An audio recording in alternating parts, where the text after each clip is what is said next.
Hello மக்களே, welcome back to my channel. நம்ம ரொம்ப நாள் கழித்து ஒரு லாங் vlog போடுறோம். அண்ட் இன்றைக்கி நம்ம வந்து ஃபீனிக்ஸ் கிளம்பலான்னு போயிட்டுருக்கோம். It is like a normal casual outing vlog. ஒன்றும் அப்படியே பர்ச்சேஸ் பண்ணணும்னு நம்ம நினச்சலாம் போகல. பட் தென் சும்மா போகலான்னு போனோம். அந்த ஆட்டோ ஃபுல்லாக அவதார் ஃபோட்டோ தான் இருந்துச்சு. And it was an auto travel. எனக்கு ஆட்டோவில் போகிறது ரொம்ப ரொம்ப ரொம்ப பிடிக்கும். ஸோ இந்த வாட்டி ஆட்டோவில் போகலாம் அப்படின்னு சொல்லி போயிட்டுருக்கோம். அண்ட் அந்த ஆட்டோவில் இன்ட்ரெஸ்டிங்லி நிறைய அவதார் ஃபோட்டோஸாக ஓட்டியிருக்காங்க. மேபி அவதார் ஃபேனான்னு எனக்கு தெரில. But then we are starting from our home and towards Phoenix.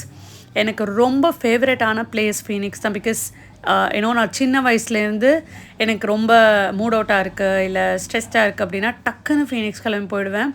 It will be just around 20 minutes என்னோடய வீட்டிலேருந்து. ஸோ கடன்னு ஃபீனிக்ஸ் போயிட்டு அங்கே ஒரு 1 day கூட ஹோல் டே இருப்பேன். அண்ட் தென் சும்மா ஏதாவது குட்டி குட்டி ஷாப்பிங் ஆர் நம்மளுக்கு வந்து ஃபுட் கோர்ட் இருக்குது அங்கே போகிறது, அந்த மாதிரி ஒரு கேஷுவல் வாக். நான் ஒரு விஷயம் உங்களுக்கு ஒன்று சொல்கிறேன், லைக் ஒரு குட்டி டிப். உங்களுக்கு உண்மையாகவே ஸ்ட்ரெஸ்டாக இருக்குது, பேர்ன்ட் அவுட்டாக இருக்கீங்க அப்படின்னா தயவு செஞ்சு இந்த ரொம்ப கேதரிங் இருக்க இடமா பார்த்து நீங்கள் போங்க. லைக் ரொம்ப க்ரௌட் இருக்க இடம்லாம் பார்த்து போனீங்கன்னா இன்னும் ரிலாக்ஸ்டாக ஃபீல் ஆகும். அதுவும் இந்த மாதிரி மால்ஸ் அந்த மாதிரிலாம் போகும்போது உங்களுக்கு அந்த லைட்டிங்ஸே ரொம்ப ஃபீல் குட்டாக இருக்கும். ஸோ நீங்கள் என்றைக்குமே ஒரு ஸ்ட்ரெஸ் மூடில் இருக்கும் போது இந்த மாதிரி எங்கேயாவது கூட்டமாக பீப்புள் இருக்கும் போது நீங்கள் அந்த இடத்துக்கு போனீங்கன்னா நம்மளுக்கு அந்த பிரச்சனை பெருசாகவே தெரியாது. இவங்க எல்லாருக்கும் ஒன்று இருக்கும், அதெல்லாம் தாண்டி தானே வெளியில் அவுட்டிங்னு வராங்க. ஸோ அந்த மாதிரி தான் நம்மளும் போகிறோம். ஸோ அந்த மாதிரி நீங்களும் வந்து கேஷுவலாக அவுட்டிங் போனீங்கன்னா உங்களுக்கு எல்லாம் மறந்து போயிடும். அந்த மாதிரி நீங்களும் ட்ரை பண்ணி பாருங்கள். நான் சின்ன வயசுலேருந்து அந்த மாதிரி தான் ட்ரை பண்ணியிருக்கேன். அண்ட் எனக்கு ரொம்ப யூஸ் டு பிளேஸ்னால் இது தான், ஃபீனிக்ஸ் தான்.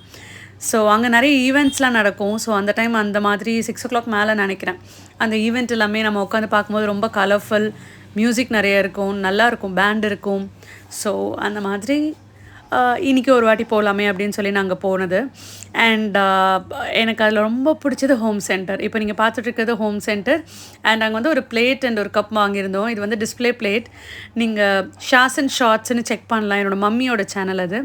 அதில் நம்ம வந்து வெறும் ரெசிபீஸ் மட்டும் தான் போடுறோம். ஸோ அதில் டிஸ்பிளே பண்ணுறதுக்காக இது வாங்கினது. நீங்கள் ரீசெண்ட் ஷார்ட்ஸ் பார்த்தீங்கன்னா அதில் இருக்கும் இந்த பிளேட் அண்ட் கப்.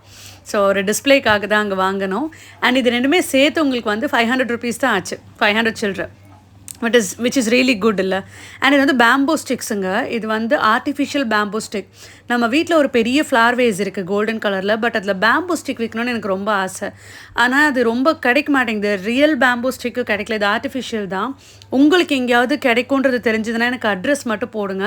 கண்டிப்பாக நான் அதை விசிட் பண்ணி வாங்கணும். பிகாஸ் எனக்கு பேம்போ ஸ்டிக்ஸ் அந்த வேஸில் வைக்கிறது ரொம்ப பிடிக்கும். க்ரீன் அண்ட் கோல்டு நல்லாயிருக்கும் இல்லை. ஸோ அதனால் அதை ட்ரை பண்ணோம். அண்ட் ஃபுட் கோர்ட்டில் இதுதான் என்னோடய favourite spot, Kailash Prabhat and Asian 7. Kailash பிரபாத்தில் வந்து பிரியாணி கோம்போ வாங்குவேன். பிரியாணி, சன்னா, பிக்கிள், ரைத்தா அந்த மாதிரி நிறைய இருக்கும். ஏஷியன் 7ல் நம்மளுக்கு most favourite sizzlers. I think it is veg சிஸ்லர்னு நினைக்கிறேன். வெஜ்ஜோ பன்னீரா தெரியல, வெஜ் சிஸ்லர்னு நினைக்கிறேன். இது தாங்க அது. ரொம்ப லவ்லியாக இருக்கும். என் பேரண்ட்ஸ் கூட போகும்போதும் சாப்பிடுவேன், என் ஹஸ்பண்ட் கூட போகும்போதும் சாப்பிடுவேன். பட் நீங்களும் ட்ரை பண்ணி பாருங்கள். ஃபீனிக்ஸ் போனீங்கன்னா ஏஷியன் 7ல் வெஜ் சிஸ்லர்ஸ் ட்ரை பண்ணி பாருங்கள். Completely not a paid promotion, கண்டிப்பாக கிடையாது. ஆனால் என்னோடய அந்த டேஸ்ட் பட்லேயே நிற்குதுன்னு சொல்லுவாங்கள்ல, அந்த லெவல் டேஸ்ட் இருக்குவங்க. என் ஹஸ்பண்டும் சாப்பிட்டுட்டு செம்மையாக இருக்குன்னு சொல்லியிருந்தாங்க. ஸோ நீங்கள் பார்த்தாலே தெரியும், வெரி ஜூஸி. இந்த சோயா சாஸ்லாம் போட்டு தான் பண்ணியிருக்காங்க. But it's really not healthy. ஏன்னா வெளியில் தான் வாங்கி சாப்பிட்றோம். பட் ஒரு 6 months ஒன்ஸ் சாப்பிட்றது தப்பு கிடையாது. அந்த மாதிரி ட்ரை பண்ணி பாருங்கள். And next most favourite spot வந்து நமக்கு கிராஸ்வேர்ட் தான் ஃபீனிக்ஸில். அங்கேயுமே பார்த்திங்கன்னா ரொம்ப கலர்ஃபுல்லாக இருக்கும், புக்ஸ் நிறைய இருக்கும். ஸோ ஒரு புக் வாங்கலான்றதை பிளான் பண்ணி போனோம். சேத்தன் பகத்தோட புக் அது ஒன்று கிடச்சிது. சரி, அது ஒன்று வாங்கினோம். அண்ட் எனக்கு இந்த பிளானர்ஸ் டைரிஸ்லாம் ரொம்ப பிடிக்கும். பட் அது அவ்வளோ வரல இன்னும் கலெக்ஷன்ஸ். இது தாங்க அந்த book, 11 Rules for Life. So நீங்கள் எங்கேயாவது பெஸ்ட் பிளானர்ஸ் கிடைக்கும் 2025னா நீங்கள் எனக்கு கமெண்ட் பாக்ஸில் கமெண்ட் பண்ணுங்கள், கண்டிப்பாக வாங்குகிறேன். And this is for today's video. I hope நீங்களும் என் கூட ஃபீனிக்ஸ் வந்த மாதிரி ஃபீல் பண்ணுவீங்க. நீங்களும் போனீங்கன்னா இந்த எல்லா ஸ்பாட்டும் ட்ரை பண்ணுங்கள். Thank you so much for watching. Please do subscribe to my channel, like and share for more updates. Thank you. Bye-bye.